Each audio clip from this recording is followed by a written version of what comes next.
Terima kasih Anda masih bersama Sergap, pemirsa. Rekonstruksi kasus pembunuhan janda 4 anak di Tanjung Pinang, Kepulauan Riau diwarnai kericuhan. Keluarga emosi hendak memukul tersangka.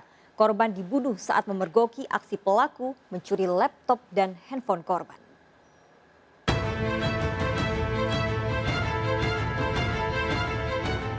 Keluarga emosi dan memukul tersangka Hendra yang dihadirkan saat rekonstruksi pembunuhan terhadap Reni di kamar kontrakan korban di Jalan WR Supratman, Tanjung Pinang, Kepulauan Riau.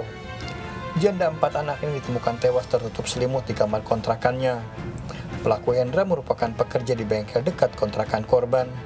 Dalam rekonstruksi, pelaku memperagakan 36 adegan. Motif pembunuhan murni pencurian. Tersangka masuk rumah kontrakan setelah merusak jeruji jendela. Korban dibunuh setelah sempat melawan pelaku yang dipergoki saat akan mencuri laptop dan HP korban.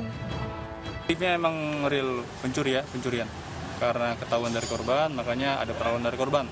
Karena tersangka itu meja plastik, jadi terdengar suara, makanya korban bangun langsung teriak. Dari situ tersangka langsung mencekik dan membuka mulut korban pakai bantal. Keluarga berharap tersangka dihukum seberat-beratnya. Tuntutan kami keluarga harapan surah beratnya, itu aja. Apa orang tuanya ya Pak ya? Saya paman. Tersangka yang ditahan di Mapolres Tanjung Pinang terancam 15 tahun penjara. Dari Tanjung Pinang, Kepulauan Riau, Humala Nasution melaporkan. Seorang wanita pelaku mesum di halte bus Kramat Sentiong, Senen, Jakarta Pusat ditangkap polisi. Ironis, pelaku mengaku dibayar Rp22.000 dan tidak mengenal pelaku pria yang kini diburu polisi.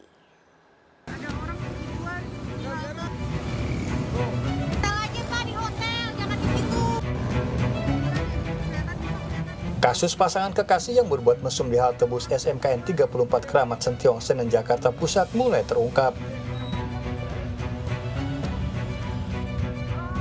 Polisi menangkap satu pelaku. Wanita 21 tahun ini ditangkap di kawasan Kramat Raya tak jauh dari lokasi kejadian. Pelaku langsung digelandang ke Mapolres Jakarta Pusat untuk menjalani pemeriksaan lebih lanjut. Penangkapan pelaku dilakukan setelah polisi mengidentifikasi pelaku dari rekaman video yang viral di media sosial. Polisi kini memburu pelaku pria yang sudah diketahui identitasnya. Nanti disambung lagi. Yang perbuatan asusila di depan publik. Oh, baru satu yang kecelakaan? Ya, baru satu. Kalau pasangannya sendiri? Pasangannya masih dalam pencarian kita. Mau dibawa kemana? Yang mana? Mau dibawa kemana tersangkanya? Ini. Mau dibawa untuk rilis kita. Sebelumnya, pasangan kekasih berbuat mesum di halte. Warga dan sejumlah pengemudi ojol yang sering mangkal di lokasi mencoba menangkap pelaku namun keburu kabur. Dari Jakarta, Rani Sanjaya melaporkan.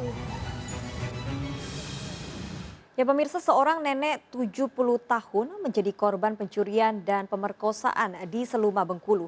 Korban yang tinggal sendiri di perkebunan sawit tak pernah mengenali pelakunya karena selalu datang tengah malam. Pelaku ditangkap warga setelah motornya tertinggal.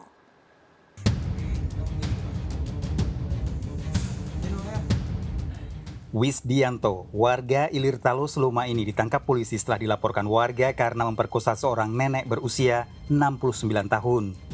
Dalam pemeriksaan di kantor polisi, pelaku mengakui telah melakukan tindak kekerasan seksual dan pencurian di rumah seorang wanita yang tinggal sendiri di tengah perkebunan sawit Penagu, Seluma. Pada polisi, pria berusia 42 tahun ini mengaku setiap seminggu sekali datang dan memaksa korban yang tidak bisa melawan. Pemerkosaan ini terungkap setelah korban menceritakan pada anaknya yang sedang menengok. Sudah berapa kali sebenarnya untuk TKP-nya di mana itu? Berarti tersangka sudah di ini kan? Sudah, alhamdulillah tadi malam, dini hari diamankannya. Sudah kita tangkap Pak? Sudah kita. Wisdianto sejak 2 bulan lalu setiap hari Kamis tengah malam mendatangi rumah seorang nenek berusia 69 tahun yang tinggal sendiri di tengah kebun sawit. Pelaku memperkosa korban, kemudian mencuri uang. Korban tak pernah tahu pelakunya karena kondisi gelap. Saat salah satu putrinya menjenguk, korban menceritakan pemerkosaan dan pencurian yang dialami setiap seminggu sekali. Korban takut dan tidak bisa melawan karena didatangi saat tertidur. Putri korban kemudian melapor pada warga, kemudian diintai oleh warga pada hari dan waktu saat pelaku datang. Setelah pelaku masuk rumah korban kemudian dikejar warga, namun ternyata sepeda motornya tertinggal hingga diketahui pelakunya Wisdianto dan dilaporkan pada polisi. Saat ditangkap, tersangka bersembunyi di rumah saudaranya, berusaha kabur melalui pintu belakang namun telah dikepung polisi. Pengakuan tersangka masih didalami polisi terkait jumlah uang yang dicuri milik korban. Tersangka terancam hukuman 12 tahun penjara. Dari Seluma, Bengkulu, Endro Dwi Irawan, iNews melaporkan. Pemirsa, berdalih sayang, seorang guru private nekat mencuri anak lesnya sendiri di Bandung, Jawa Barat. Korban bahkan dibawa hingga ke kota Medan. Penculikan terekam CCTV.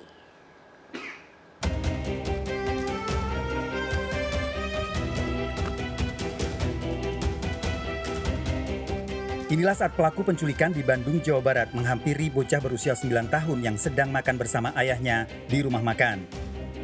Pelaku dan korban memang akrab karena pelaku pernah menjadi guru les pribadinya.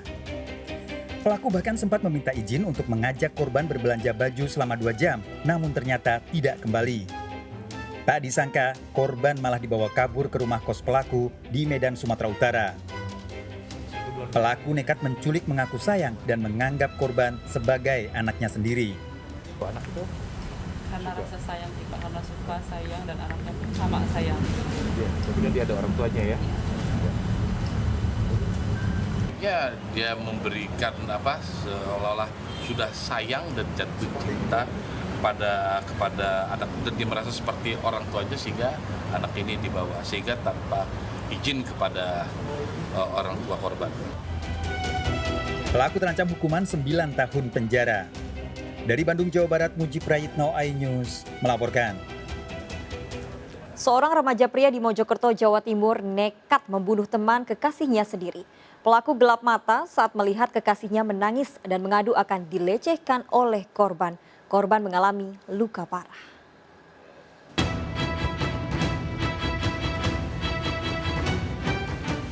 Mako Abrian Kartiko ditangkap polisi setelah Desember lalu membunuh temannya di kawasan wisata Pacet, Mojokerto. Pria berusia 20 tahun ini menganiaya Putra Wianto, seorang pekerja kafe di mana kekasih pelaku juga bekerja di tempat yang sama. Dalam pemeriksaan di kantor polisi, Mako Abrianto mengaku tak terima dengan ulah korban. Pada awal itu saya dapat kabar kalau si pria itu dibekap di dalam rumah dan itu mau dilecehkan sama teman-teman itu yang dilecehkan oleh para saksi untuk korban.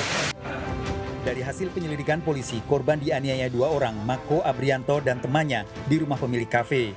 Korban kemudian dibawa ke rumah sakit sudah dalam kondisi tak sadarkan diri. Pembunuhan terungkap setelah orang tua korban menemukan kejanggalan pada kematian putranya. Melaporkan ke Polres Mojokerto di mana dugaan seorang anak dari ibu tersebut meninggal tidak wajar. Tersangka terancam hukuman mati dengan barang bukti, sepeda motor, serta alat yang digunakan untuk menganiaya korban. Dari Mojokerto, Jawa Timur, Salahuddin, iNews melaporkan. 6 kg sabu dibawa 2 pelaku pemasok narkotika jaringan lintas Sumatera. Kedua pelaku yang berperan sebagai kurir ditangkap di Jakarta dan Sumatera Selatan.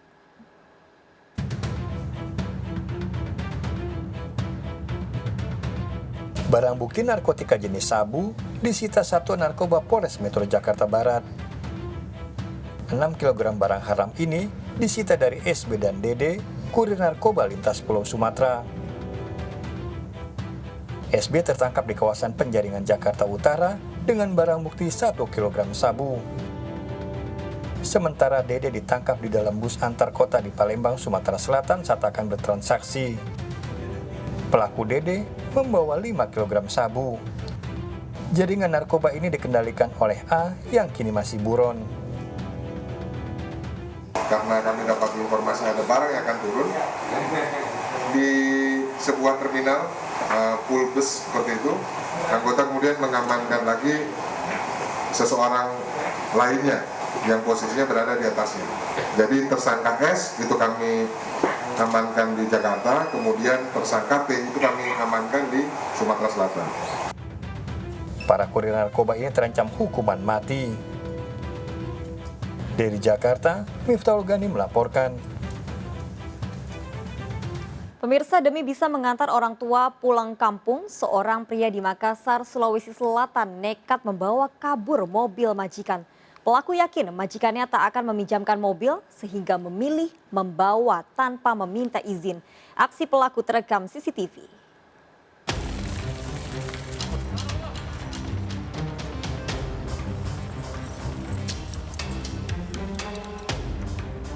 Dari rekaman CCTV ini, pemilik sebuah bengkel di Jalan Tamalan Rea, Kota Makassar, mengetahui mobilnya dini hari dibawa kabur Asdar, salah satu pekerjanya.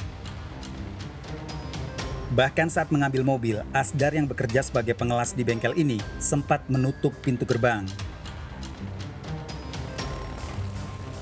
Setelah mendapat laporan pemilik mobil, polisi mencari keberadaan Asdar.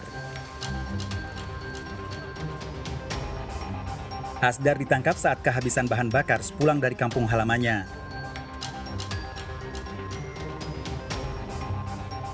Pada polisi, Asdar mengakui membawa mobil setelah sebelumnya mengambil kunci yang ditinggal pemiliknya di bengkel tempatnya bekerja. Asdar mengakui sepulang dari kampung halamannya di Jeneponto akan membawa mobilnya ke bengkel dan dikembalikan pada pemiliknya. Selama hari itu lobet terus sampai aku pakai. Kenapa bisa lobet terus? Casnya di bengkel Ki, Pak. Bagaimana tidak ada cas lain lagi? Tidak ada karena yang dulu Pak, HP yang dulu. Terus kau pakai kemana itu mobil semuanya? Pertama pergi Kak selesaikan kerjaanku. Terus hari kedua saya antar macetku. Kemana? Di Jeneponto. Pulang kampung. Antar saya, iya. Itu nih pulang kampung ke Jeneponto. Iya.